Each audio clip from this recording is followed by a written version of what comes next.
It has been a really long time and I am so sorry. I missed you guys and thank you so much for sticking around. In our comeback video today, I'm gonna be ranking every single book I've read so far this year. Right now, I'm currently in a really big reading slump. Last time I finished a book has to have been like 2-3 weeks ago. I don't know what it was, but I was reading an absurd amount the first 3 months of the year, so thank goodness for that because I've set my Goodreads goal to 150 books, and even though I haven't read in a really long time, I'm still ahead of schedule. I'm gonna do the tier ranking videos that I've seen everywhere. I literally love when people do this, so I'm so excited. It's a good while later because I severely underestimated how long it would take to download and upload all of these books to this website. The official count is 110 books. Now that everything's all set up and done, I'm so excited to tell you guys about these tier names. First here we have Tattooed on My Soul and Injected into My Veins. Yes, it is that serious because for books in this tier, they're gonna be books that I don't think I've lived a single day where I've forgotten what's written on the pages. They are my Roman Empire books. I genuinely live, eat, breathe, and sleep these books. So yes, I would have them tattooed on my soul and injected into my veins. Then we have No Ifs, Ands, or Buts. They might not be the best written books ever, but to me, they were everything and I will not take any complaints or criticisms on those books. And then we have Kicking My Feet Giggling. For books here, they're gonna be books where I was there for the vibes. They came and did what they needed to do and I had a fabulous time. They made me happy and that's all that counts. There's some nuance to it for me when I give something 3 stars. I love doing like 3.5 and 3 something, so the next couple of tiers are gonna have a little bit of differentiation in it. We have I Would Read Their Grocery List. For books that fell short for me, but I love and I'm a ride or die reader for that author. Even though this wasn't the best book I've ever read, I'll read their next book. Then we have the self-explanatory one. It's Not Bad But Not Good. Really just middle of the road books for me. Blame the Reading Slump. That's for books where I feel like I didn't really give them a proper chance because I was in the right headspace. If I wasn't in a reading slump, I definitely would have enjoyed the books a lot more. Again, the next couple of tiers I think are hilarious. Insufficient Funds it's really for books where I'm like, I read that?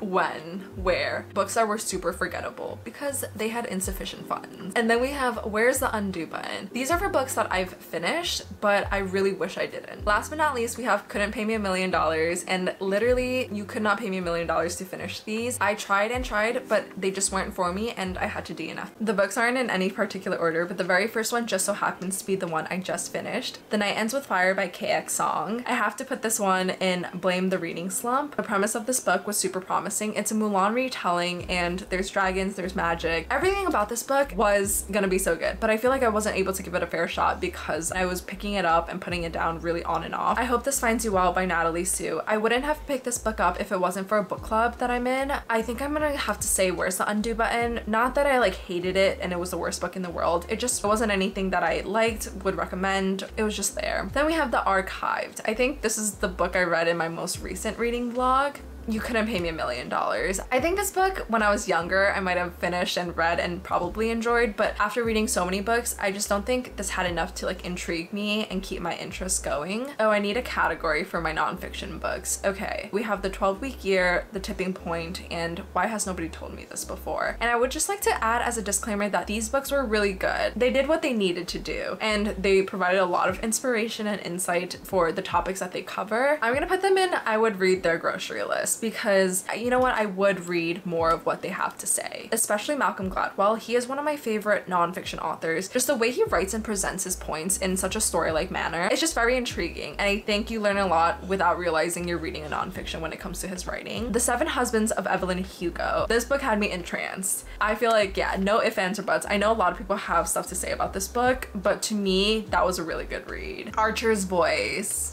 I feel okay, oh, it's wrong to put this in Kicking My Feet Giggling because it's a sad book, but Archer is everything, just this angel of a man. And he did have me kicking my feet giggling for all the cute things that he did, even though the book itself was not very happy-go-lucky. I had to shrink the screen a little bit. Okay, Stalking Jack the Ripper. Insufficient Funds. Looking back, it doesn't feel like a super memorable book to me, even though it was a good time. The Right Boss. You Couldn't Pay Me $1 million. I wanted to read a golf romance and then people had said that this was good. I just couldn't do it. The Storied Life of A.J. Fickery. Okay, not bad but not good. I also read this for a book club book. It was punchy writing, but I feel like it was a good storyline. The Worst Best Man and The Wedding Crasher by Mia Sosa. You know what? Both of these had me kicking my feet giggling. These books were so funny. They were such a good time. I would just recommend them if you're looking for a palate cleanser, you're looking for something funny. Those two really did the trick. You Deserve Each Other. Insufficient Funds. I don't remember the feeling that it gave me. I don't remember anything about this book, to be honest. Oh, that's a little bit disappointing. Why am I like super pale all of a sudden. This is my attempt at trying to fix the lighting. Even If It Hurts by Marnie Mann. Undo button. This book is a book that I wish I could forget. It was so bad, it's ingrained in me how bad it is. If you guys are looking for a hate read, this is gonna be the book for you. Fighting Silence by Ali Martinez. I picked this book up because I really loved Ali Martinez's other book, From the Embers. That book is so good. That book was everything to me. That book would be tattooed on my soul and injected into my veins. Unfortunately though, Fighting Silence fell a little bit short and I put it into insufficient funds because I don't really remember too much about it. I just remember that it wasn't for me and I don't really love it. The Atlas 6 for me was unexpectedly good. No ifs, ands, or buts. The Atlas 6 was a book that I don't typically read, but I was very pleasantly surprised by how good it was. And Olivia Blake's writing is just as good as everybody claims it is. The Darkest Temptation by Danielle Laurie.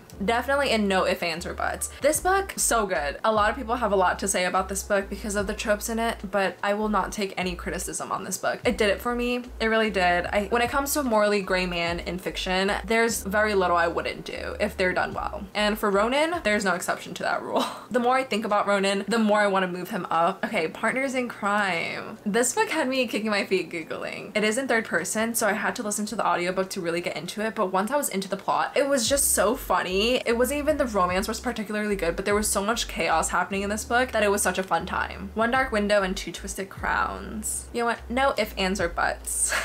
I love the Shepherd Kings duet. The books were so good. They weren't like anything I've ever read before, and I loved every second of reading them. They were gothic, they were eerie. They gave everything that they had to give and more. The Score, The Gold, The Legacy. All of Al Kennedy is going into not bad, but not good. I think anything other than The Deal for me was mediocre, middle of the ground. There were parts of it that I really liked, but then there were also parts of it that I really could have gone without. There Are No Saints and There's No Devil. I hate to say it. Where is the undo button? I had really high hopes for both of these books, but they fell short. It just kept getting so dark in here, but I like what we have going on now, so no more lighting changes from here on out. Corrupt by Penelope Douglas. Not bad, but not good. I feel like that's the best place to put it, really, because there was so much chaos happening in that book, but also because I'm intrigued enough after reading it to continue the series. Famous Last Words. My very first book by C.W. Farnsworth was A Fake Empire, and that one was really good. I had a fun time reading it. Famous Last Words was cute, but I would definitely read her grocery list. Like, I would read any book she comes out with. I'm intrigued by any book she comes out with, and though I haven't read her entire backlist, I really do want to. Out of His League. You could not pay me $1 million to finish. I think this book was from Wattpad. The cover was so cute, but I could not get through like the first 20% of the book, and I had to DNF it. I'm Glad My Mom Died by Jeanette McCurdy. I would read her grocery list. Jeanette McCurdy's writing and just what she had to say was so powerful. I think I'm also gonna put Britney Spears into I would read their grocery list. When it comes to memoirs like Britney Spears and Jeanette McCurdy's memoirs, they have a lot to say because of what they've gone through, and I think it's really important that everyone reads it to gain perspective wise. They were really good reads. Then we have the Once Upon a Broken Heart series. I feel like the first book, not bad, not good. The second book is gonna be no ifs, ands, or buts. And then the third book, I would say kicking my feet giggling. I think the first book is you have to read this to get into the world, build up the excitement for it. The second book, probably one of my favorites, where the romance pops off and everything about it was just getting me hyped up for the third book. And then the third book was good. I don't think it gave as much as The Ballad of Never After did, but it was a really good read. And I liked how it ended off the series. The Book of Azriel.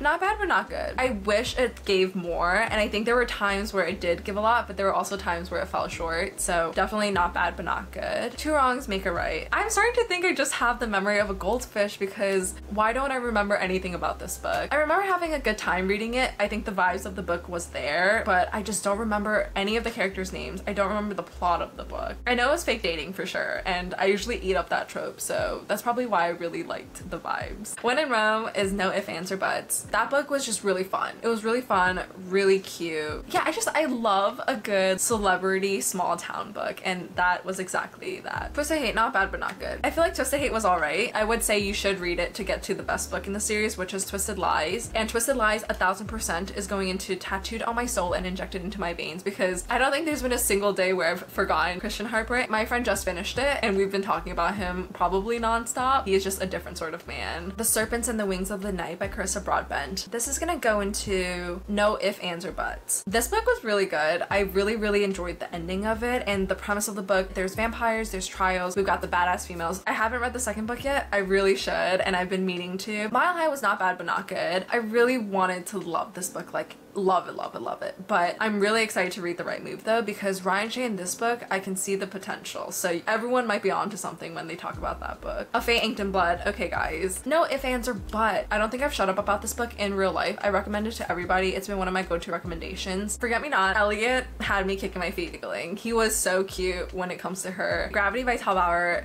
kicking my feet giggling because this book was so cute. Bryce and Hunter, everything about them had me kicking my feet giggling. They're so wholesome. They're like soulmates to the core. I don't think there was any miscommunication in that book. It was just a very sweet, pure romance. Practice Makes Perfect, definitely in kicking my feet giggling. This book was so cute, and Sarah Adams honestly does it for me every time. I would read her grocery list. The Wishing Game. I picked this book on a whim because like I heard a couple of people talking about it on booktube, but I really didn't know what to expect going into it. This book was so whimsical, so cute. Everything about it I loved. The plot, the premise. It reminds me of Charlie and the Chocolate Factory, but it adds a little bit more to it, and I loved how the book ended. It was so cute. Honestly, had me on the verge of tears too. So Never Lie by Frida McFadden and The Gift. I've only read 2 books by Frida McFadden so far, but I would read probably any book she writes because her thrillers are just so gripping and I never see the plot twist coming. I get so caught off guard and then I have the best time. And I also love that her plot twist makes sense because in Never Lie, it was an unreal experience, that plot twist. Next we have the Perfectly Imperfect series by Neva Alcha, and I feel like I've talked about the series a lot on my channel. I really do enjoy these novellas. Every single book is she keeps his demons at bay and he would stop at nothing to protect her, and I feel like I've beaten this to a pulp with how much I love the series. Genuinely,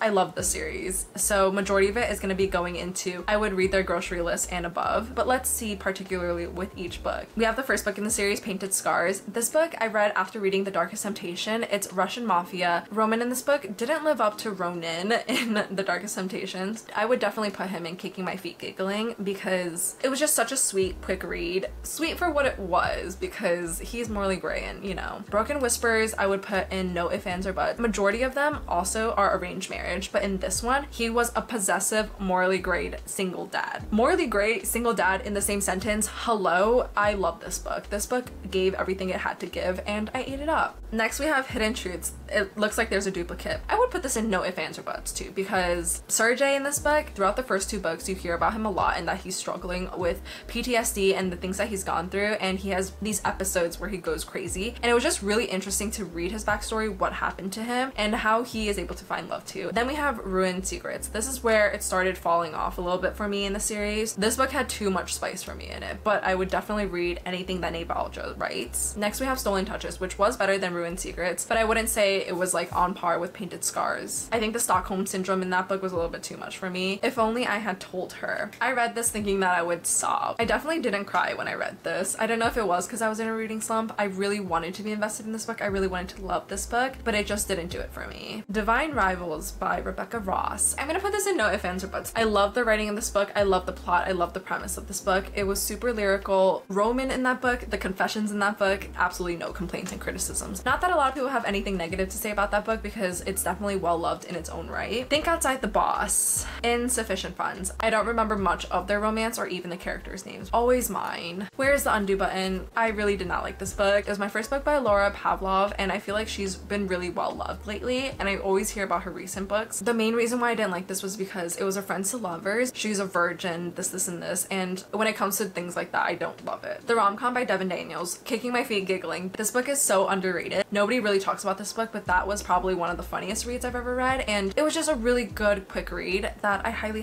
recommend. Hellfire. I read this because I wanted to see if I would like it enough to buy a special edition of it, but I didn't. I don't even remember the plot of the book, but I remember it being very promising, but when I got into the book, there was just so much happening, so much going on that I just couldn't get through it. I fell in love with Hope. I'm gonna put this in Blame the Reading Slump. I don't think it was the right book at the right time because I was in a reading slump, so it was really difficult for me to get into pretty much any book. It was a book talk book for a while, and all of the stories and reviews I heard around it were really touching, so I do want to give it another chance. Things We Left Behind. Not bad, but not good. Lucy Score's writing sometimes really does it for me, but for this book, it just fell a little bit short. A Curse of Blood and Wolves. Where is the Undo Button? I read this because I wanted to see if I wanted the Fairy Loot special edition of it. I could not I finished the book, I did, but I really wish I could forget it and erase my memory of it. Everything about that book just wasn't it for me. My Dark Romeo also wears the undo button for both the writer and me, because this was another one of the books where it was hyper focused on the fact that she's untouched. I just didn't love how they portrayed the female main character in this book, nor did I love the premise of the plot and how the guy was in the slightest. Darker by 4, I read this because I have the Fairy Loot special edition of it, and it's so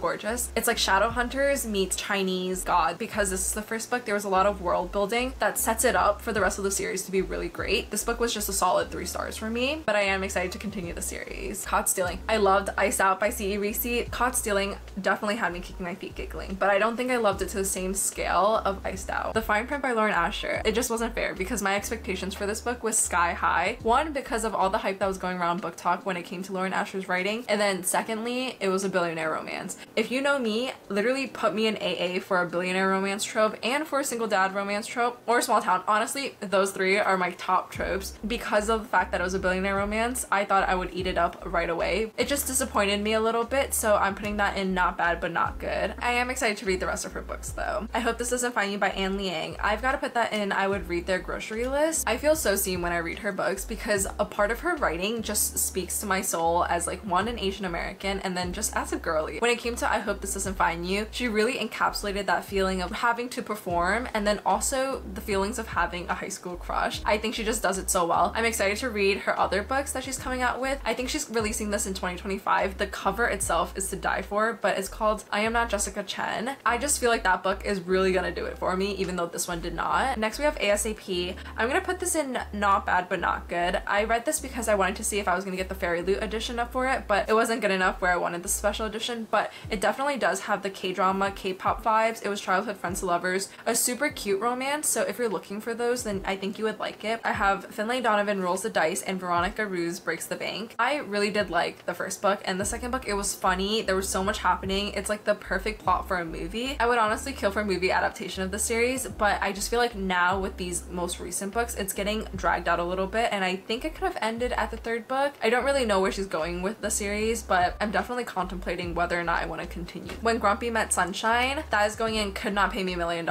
I'm just a sucker for Lenny Kaufman covers. If you guys don't know who she is, she has this very particular illustration style, and if you recognize it, she's done Hannah Grace's covers. I always get reeled in by book covers with her artwork on it, but then sometimes I just have to stop judging a book by its cover because the contents of this book was a little bit of a flop. Death's Obsession by Avina St. Graves. Where's the undo button? Because this one was 170 pages of nothing. I think I spoke about this in my January wrap up, but I was so reeled in by the dedication of this book, The Honeymoon Crashers. This is the second book, I believe, to The Unhoneymooners by Christina Lauren. My best friend Carrie was recommending it to me because when she listened to it, she thought it was really fun, but also because Harry Shum Jr. is the voice actor for the male main character, and that was everything that I needed from it. So I'm gonna put this in not bad but not good, but it was definitely bonus points because of the voice acting. Darling Venom by Parker S. Huntington. I think I'm gonna put this in not bad but not good.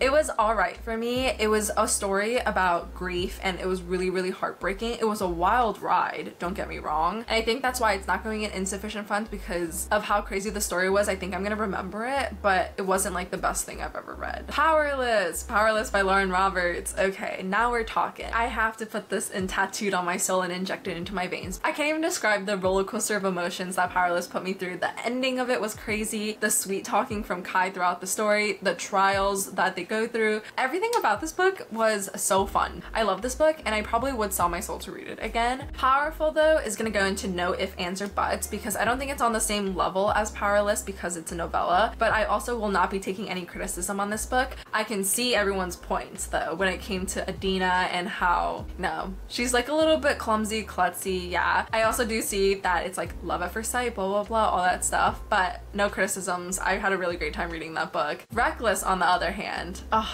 I'm gonna put I would read their grocery list. I would read anything that Lauren Roberts writes after this going forward. Reckless did not hit as hard as Powerless did. I also saw the ending coming like miles and miles away. I also didn't love that in this book Kai was hyper obsessed with Peyton. Genuinely, I think every single sentence or thought that came out of his head in this book was related to her one way or another. Ready or Not, I love this book. This book is going into kicking my feet giggling. This book was so cute for what it was. I didn't love that his name was Chef at first, but then I quickly got over it when I realized realize how wholesome, thoughtful, and like what a sweetheart he is. This book made me super excited to read Out on a Limb by Hannah Bonin Young. That's another book that a lot of people say is like a pregnancy done right book, but this one, friends to lovers, best friend's brother, everything about it. It was literally chef's kiss. City of Stardust. I don't think I finished it though, so I'm putting it in couldn't pay me $1 million. I think I was curious to see how it ended, so I like skimmed or read a synopsis of it, but I don't think I physically brought myself to reading all the way to the end. Kamigawa Food Detectives. We're getting into the cute Japanese translated cat books that I've been reading. These cat books are heavily influenced by my best friend Carrie. She's the one who recommended me If Cats Disappeared from the World, which I'm gonna put in no ifs, ands, or buts. I'm also gonna put the Kamigawa Food Diaries in there too. The Kamigawa Food Detectives is very similar to Before the Coffee Gets Cold, where it cuts off into short stories, but it's kind of copy and paste with the premise of what's happening. In The Coffee Gets Cold, someone like has a coffee and then they can meet somebody that they've met in the cafe before. But in the Kamigawa Food Detectives, it's about someone approaching the chef detective to find this long lost recipe or this flavor, and they give the vaguest descriptions, but I love the lesson that it talks about and how food and memories is priceless. And then If Cats Disappeared from the World just touches upon death and like materialism. Both of those books were really, really great reads that I think everybody should at least try. Blitz by Devney Perry. I have to put Devney Perry in I would read their grocery list. If you know anything about me, I am a ride or die fan for anything that Devney Perry writes, but when it came to Blitz, that one was a student-teacher forbidden romance, and that's not really my cup of tea usually, so that's why I'm putting that in I would read their grocery list. Sable Peak, on that other hand, I'm gonna put Kicking My Feet Giggling. It was the perfect wrap-up to the family, the series, and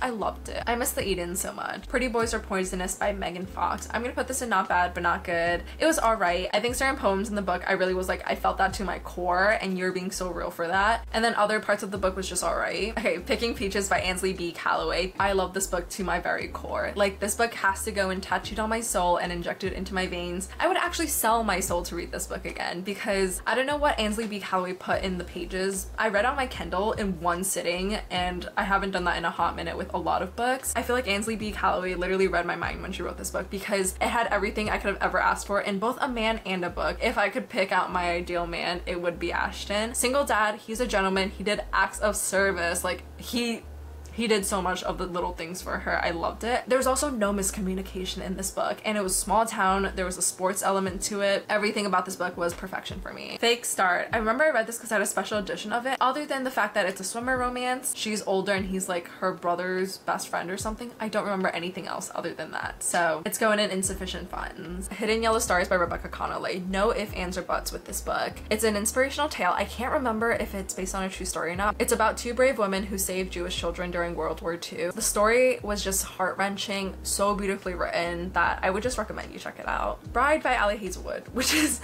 a complete opposite parallel to Hidden Yellow Stars, but that's how you know I have range. Bride is going into Kicking My Feet Giggling because anything Ali Hazelwood writes, first and foremost, I would read her grocery list, I would, but Bride just had a little bit of extra spunk in it that had me kicking my feet giggling. I genuinely do think about the confessions that Lo had for her in this book on a daily basis, and the fact that he wanted her just for her. I'll eat that microtrope up every single time. The same thing for Not in Love, except I'm gonna put Not in Love in no ifs, ands, or buts with this book. That book was everything to me. Even though the title is called Not in Love, I was in love. I was in love with the characters. I was in love with her writing. I was in love with the storyline. I was in love with everything when it came to that book. It gave me the same butterflies in my stomach feeling as Love Hypothesis did. I'm being a little bit stingy with the books I'm putting in tattooed on my soul and injected into my veins, but Funny Story is gonna go into no ifs, ands, or buts. I think I have to reread Beach Read to know whether this one or Beach Read is my favorite book by Emily Henry. I heard a couple of criticisms on it, but I completely disagreed. I had my rose-colored glasses on and I had a fabulous time reading that book. Ooh, okay, Part of Your World and Just for the Summer. I love Abby Jimenez. I think every book I've read by her has been a smash hit. 5 out of 5 stars. Like, I genuinely love everything that she writes. Part of Your World is going into no ifs, ands, or buts. I will hear no criticism on that book. Just for the Summer by Abby Jimenez, though, is going into tattooed in my soul and injected into my veins. That book is not just for the summer. That book is on loop 24/7 year round. Justin was a golden retriever, green flag, the epitome of if he wanted to, he would. I cannot recommend this book enough, and I have not shut up about this book since I've read it to any of my friends and family. It's hard to say that this is my favorite book of the year, but it definitely is my favorite book of the summer. Okay, next we have The Fake Mate by Lana Ferguson. I don't know. I read this as a follow-up to Bride, but I'm gonna put this in not bad but not good. It was alright for me. It really like did not live up to Bride. It leaned a lot more into the Omegaverse aspects of things, and I'm not opposed to that usually, but there was one scene where they both transformed. I just don't think it was my cup of tea. The Game Changer by Lana Ferguson. Okay, I have to put The Game Changer and blame the reading slump. I thought it would help me get out of one because I love The Nanny by Lana Ferguson. Like, I thought this would hit a little bit more because it didn't have that Omegaverse element to it. I don't think I would have finished this book if it wasn't on audio for me. Next we have the Improbable Meet Cute series, which is there's 6 novellas, very short and sweet, by all these different authors. When it comes to the books in the series, I have very mixed feelings, but my favorite of the bunch is definitely The Exception to the Rule by Christina Lauren. This book had me kicking my feet giggling. I think only Abby Jimenez and Christina Lauren have the power to do this, but within 50 pages I was so invested in the characters. I loved it. I had a fabulous time with those books. Drop, Cover, and Hold On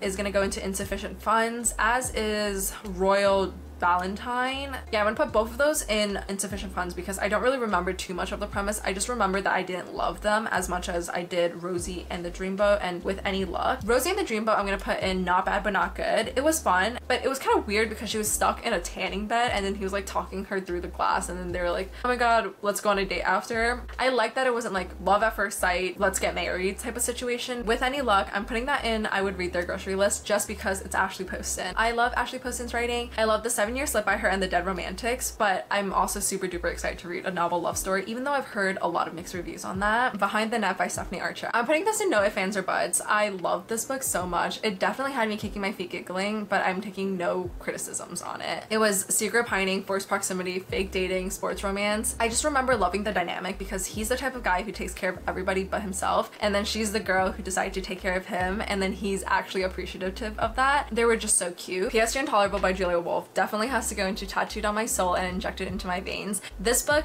billionaire romance, pregnancy done right trope. Yes, he did have his asshole moments in this book, but at the end of the day, everything he did for her, I would die for somebody to do that to me. Even though this is a novella, Where's Molly by H.G. Carlton is going into Tattooed on My Soul and Injected into My Veins because I don't know what sort of witchcraft H.G. Carlton practices, but the men that she's able to create, how morally gray, obsessive, possessive they are, it will get me every single time. It really will. Like, Cage, Zayd Meadows, both of them had me on the floor with what they do, what they say. This was a novella, but I want like 100 pages and like 3 series just about Cage and Molly. It's not for everybody, but she does it for me. The Crimson Moth, no ifs, ands, or buts. It's called The Heartless Hunter in America. There's witches in it. It's a romance between a witch and a witch hunter. Thinking about the ending to this book still has me gagged, and I can't wait for the second book that's coming out, but everyone and their mothers should read this book. Weak Side by S.J. Silvis. I think I'm gonna put this book in not bad but not good, only because Theo in this book, green flag, amazing man that he is, a man of like words and actions. I just remember him being really fun. I don't think I remember too much of the plot. I just remember that they're stuck rooming together and that there's fake dating in this book,